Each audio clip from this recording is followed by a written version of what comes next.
So I am persistently being dealt copyright strikes when I upload these videos dismantling the Force Awakens. And now I have learned quite a bit about copyright strikes from this, and that is that I've learned that YouTube does not deal out the copyright strike. I didn't know that. It's done by the owner of the artwork. Um, so Disney is providing me with these copyright strikes. This happens automatically when I upload the video. So this is an algorithm that Disney has engaged. The thing is I can appeal these, but it takes up to 30 days. So I don't have time to wait around. I want to get these videos done. So what their algorithm is hitting on when I'm uploading these videos is video content. So moving forward, I'm going to be reducing video clips even more in these reviews. I am within my rights as far as I can tell because I am doing a review, and that's protected under fair use. I'm not using anywhere near the entire film when I'm uploading these clips to you. So I don't know why their algorithm is way too sensitive. Disney is known to be overly sensitive with their property. For example, it is illegal to copy any of Disney's property. If you say draw Mickey Mouse, that's illegal. That's just copyright law. That's not Disney doing anything. That's copyright law. But they're known to come down hard on people who use their material. So moving forward, I'm going to be using more still images, and that's going to take me a lot longer to finish these. It's not going to affect you any. It's just going to take more time out of my day to do this. I hope that you still get the content that you need, the review that you need or want out of my uploads here to YouTube. And let's go ahead and get started on the review of the next section. So, picking up where we left off. Stormtroopers show up in the refugee camp because this is totally not the Empire and this is totally not Tatooine. Um, I, we just saw Rey fighting two guys. I don't know if people notice, hey, look, law enforcement is coming, but when I'm around law enforcement and everybody else I know is around law enforcement, they're on their best behavior and they're not assaulting lone women, for sure. I mean, that's just not something that happens. Okay, so you see the Empire coming. Well, sorry, the First Order coming, and you go, oh, those guys are in charge. Maybe they're looking for this person here that we're supposed to assault. Maybe we don't attack that person. Okay, maybe we just like be nice right now and then wait for them to leave and then we can attack that person. Yeah. But apparently what happened was only two stormtroopers showed up because these two stormtroopers here, they spot Finn, Rey, and the droid and are like, hey, let's get them. And they chase them through the refugee camp, firing their blasters with abandon, just shooting away as if nothing else matters other than killing these three individuals. So, yeah, think they might have some sort of semblance of order. Don't kill innocent citizens. Don't kill the people we're not trying to capture. And since shooting wildly at these three people doesn't do anything, they call in an airstrike. They call in an airstrike for 2.5 people on foot. Yeah, you can't. I gotta get the airstrike in here. You can't capture. You can't catch them. They're not that much faster than you. So, anyway, the airstrike consists of two TIE fighters, which also start shooting with abandon at the refugee camp, just randomly. And the weird thing is that nobody is running away. The only people that appear to be running are Rey and Finn. Yes, people are running, but they only appear to be running back and forth. They're not running away. You run away from where all the blaster bolts are coming to. Go into the desert. Scatter. That way, if the person next to you is the person that they're trying to shoot at, hey, you're not near that person. You're like 100 feet away from anybody else. I'm not going to shoot at you unless for some reason they're shooting at you, which I haven't done anything wrong, so why would they shoot at me? TIE fighters just blasting the refugee. And I know why. It's because these tents are blaster proof, right? That's why they're not running away. I'm sorry, but in reality, when your town is being attacked, you leave the town very quickly. I know this isn't a town, I'm sorry. When your refugee camp is being attacked, you leave very quickly. The TIE fighters don't appear to be able to hit anything until we get to this scene right here, where Rey says that the Millennium Falcon is garbage and they need to get onto the quad jumper. As soon as she said we need to get on that quad jumper, the TIE fighters miraculously shoot the quad jumper and it explodes. Because we already haven't had enough coincidences in this film. So, the ship that is garbage, as we already know, is the Millennium Falcon. And Rey knows everything about this ship, but she doesn't know that it's a good ship and that it is the Millennium Falcon. Yeah, okay.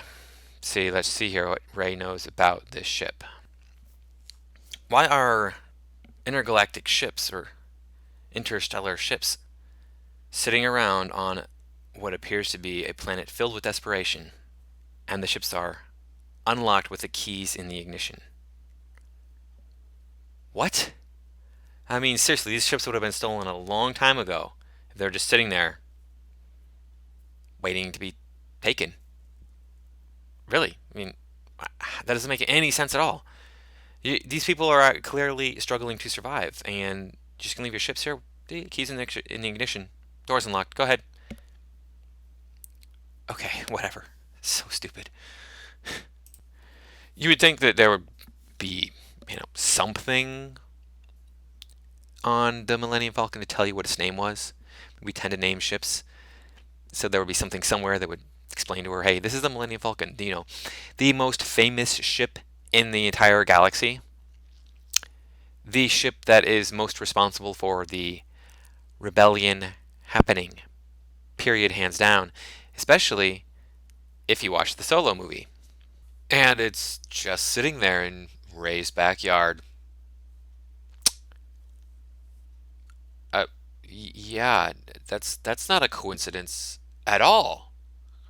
No, we need to get the main character onto the Millennium Falcon in this movie somehow. I know. We'll just have it parked in her backyard. That'll be fine. And even though she has no access to any kind of information at all whatsoever that we can see, she'll know how to fly the Millennium Falcon. But she won't have so much access to information that she doesn't realize that Luke Skywalker and the Force are not myths, and that Han Solo was a very big part of the rebellion which put in place the Republic, which apparently didn't actually happen because instead we have the Empire, now called the First Order, that's still in charge of everything. This movie is so amazingly frustrating. I can't even describe to you the pain I'm feeling right now. So, Rey claims that she's a pilot and she flies the Millennium Falcon better than anybody ever has in the history of the universe. And Finn outshoots the TIE fighters, destroying both ships, even though neither one of them have ever been on the Millennium Falcon before or operated that type of a gun system before. I mean, we just saw Finn for the first time use ship-based blasters on the TIE fighter that crashed onto Jakku, stranding him at the refugee camp. And somehow he can outshoot these TIE fighters, and Rey can, how did she learn how to fly? She knows how to fly her speeder, but that looks like it's a pretty simple thing to do. I mean, you just turn it on and hit go and turn and stop. And there may be reverse as well, and maybe sideways movement. I don't think on that one there would be sideways movement. I don't see any way for it to move sideways. And she's flying through narrow passageways. She's doing loop-de-loops, flipping around, doing all this crazy stuff. All these sorts of crazy. She's never been on the Millennium Falcon before. How would she know how to fly it? Ooh, I know, because she knows how to take apart all these broken and destroyed vehicles that she finds all over Jakku. Therefore, she knows how to fly.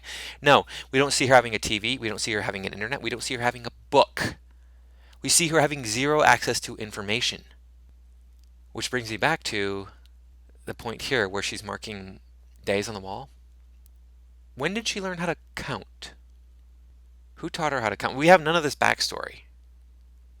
And from all we can see is she has zero support on this planet. Female, alone on the planet, doing pretty well by comparison to other people. Yeah, anyway. Rey can do anything. Yay! That's exciting. I always like it when my characters can do whatever they're trying to do. So they escape trouble and fly off the planet. Then the Millennium Falcon blows a gasket. And Rey, of course, knows how to fix it.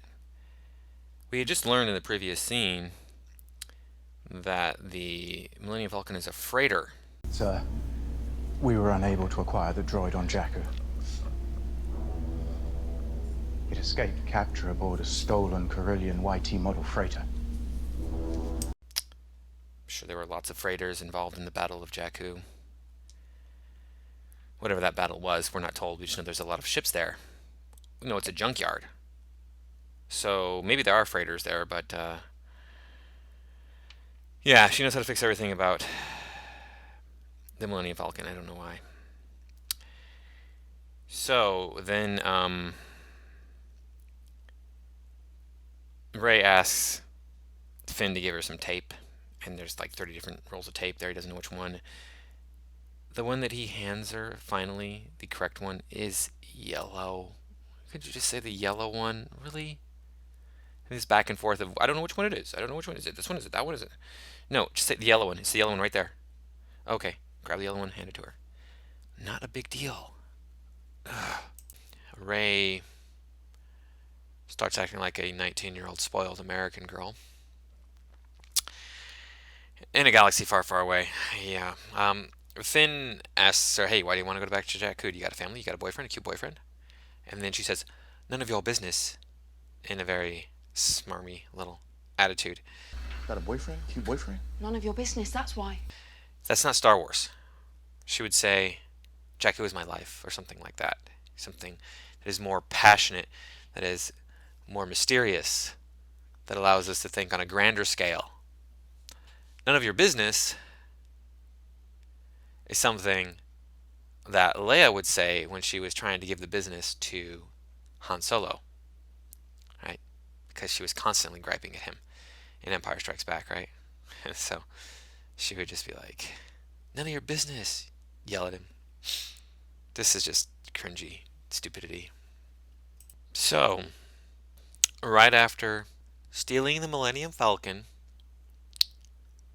it's found by its rightful owners, Han Solo and Chewbacca. In an entire galaxy,